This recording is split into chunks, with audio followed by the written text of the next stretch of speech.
Deux amis passionnés l'un et l'autre de pétanque s'étaient fait cette promesse. Le premier qui mourrait s'arrangerait pour faire savoir à l'autre comment cela se passait au ciel. L'un s'appelait Joannes et l'autre s'appelait Marcelin. Le premier qui mourut fut Joannes. Marcelin, sous le coup de l'émotion et de la peine, avait oublié la promesse. Mais dans la nuit suivante, il eut un songe. Il vit Joannes dans un habit de lumière, au sourire rayonnant, lui parler. Alors, comment cela se passe? Et Joannes répond, c'est extraordinaire. Saint-Pierre nous organise des parties de boules formidables. On est de toutes les nations, mais on parle tous la même langue. Personne ne triche. On n'est jamais fatigué. Les tournois sont tous plus intéressants les uns que les autres. Ah, fait Marcelin, formidable. Et à part ça, eh bien, Saint-Pierre t'a inscrit au tournoi de dimanche prochain. Là, l'enthousiasme de Marcelin était moins évident. Nous voulons tous aller au ciel, mais nous ne sommes pas tellement pressés de mourir. Au fond, nous sommes, comme le dit si bien Jacques Brel dans sa belle chanson, où il se dit désireux de rejoindre l'inaccessible étoile, nous sommes des êtres écartelés.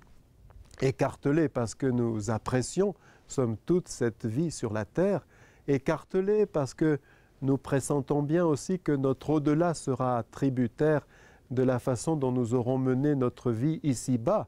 Comme disait quelqu'un, le problème n'est pas tellement de partir, mais c'est d'arriver. Et puis écartelés parce que nous pressentons aussi que toutes les anxiétés qui nous traversent, toutes les appréhensions, les angoisses de cette vie, eh bien seul Dieu pourra les apaiser. Depuis le IVe siècle, l'Église garde précieusement une parole de saint Augustin où il dit « Seigneur, notre cœur est sans repos tant qu'il ne demeure en toi ». Alors, au Moyen Âge, on a raconté cette belle histoire.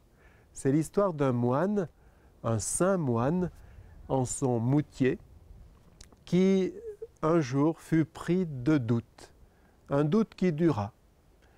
Il n'arrivait pas à concevoir qu'il puisse être heureux durant toute l'éternité au ciel. On a dit que l'éternité c'est très long, surtout vers la fin, et ce moine pensait qu'il s'ennuierait, sans doute parce qu'il arrivait difficilement à imaginer qu'au ciel on puisse varier les plaisirs et les distractions. Et puis voilà qu'un jour, ce moine partit à la cueillette des champignons, comme il en avait tout à fait l'autorisation, en dehors du monastère.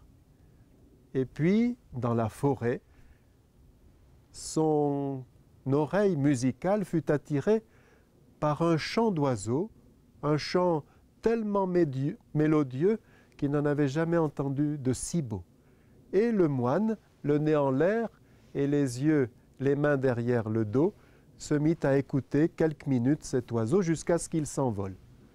Et puis, après avoir cueilli quelques autres champignons, revint au monastère. Mais là, beaucoup de surprises l'attendaient. Il fut surpris de ne pas trouver le jardin au même endroit. Il fut surpris de voir un nouveau corps de bâtiment ajouté au monastère. Et puis les moines qui déambulaient dans le cloître ne portaient pas le même habit que lui. Il frappe à la porte et le père abbé qui lui répond, il ne le connaît, le père hôtelier plutôt qui lui répond, il ne le connaît pas. Et devant le trouble et les protestations de cet inconnu, le père hôtelier le conduit jusqu'au père abbé. Celui-ci, un érudit, en écoutant l'histoire du moine, se rappela qu'en effet, 200 ans auparavant, les frères de cet ordre ne portaient pas le même habit et qu'il y avait, dans les archives de la communauté, l'histoire d'un moine qui était parti à la cueillette des champignons et qui n'avait jamais reparu.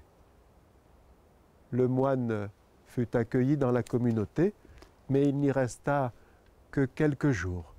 Il partit au paradis, le cœur apaisé.